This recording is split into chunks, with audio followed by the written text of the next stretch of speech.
డీమార్ట్కి పోయిన ప్రతిసారి అనుకుంటా అవసరం వచ్చినవి తీసుకోవాలి, అవసరం లేనివి అస్సలు తీసుకోవద్దని. కానీ డీమార్ట్కి పోయిన తర్వాత అవసరం ఉన్నాయి, అవసరం లేని అన్నీ తీసుకుంటా.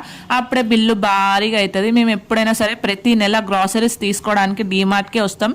నాకేందంటే బయటి కన్నా ఇక్కడ రీజనబుల్ ప్రైస్కి ఉంటాయని అనుకొని ఇక్కడే తీసుకుంటాం. మీకు కూడా అట్లనే అనిపిస్తే కింద అయితే కామెంట్ చేయండి.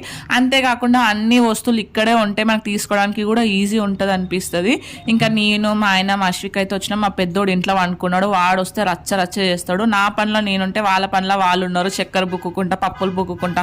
వాడికి ముందే దగ్గులేసింది తినిపించకంటే కూడా అట్లనే తినిపిస్తాడు. మా ఆయన అయితే అస్సలు విన్నాడు. పిల్లల్ని చెడగొట్టడానికి ఫస్ట్ ఉంటాడు.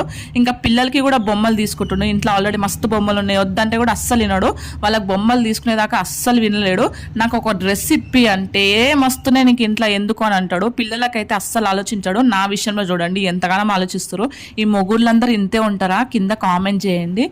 ఇంకా మేమైతే గ్రాసరీస్ అన్న తీసుకున్నాం. వీడు ఇంత లేడు చూడు, ఎంత సోకులు పడుతుండో. వాడికి అద్దాలు కావాలంట చూడు, ఎంత ఫోజు కొడుతుండో పెట్టుకొని. ఇంకా ఫైనల్లీ మా గగన్కి అయితే రిమోట్ కార్ అయితే తీసుకున్నాం. వాడు ఎప్పటి నుంచో అడుగుతున్నాడు.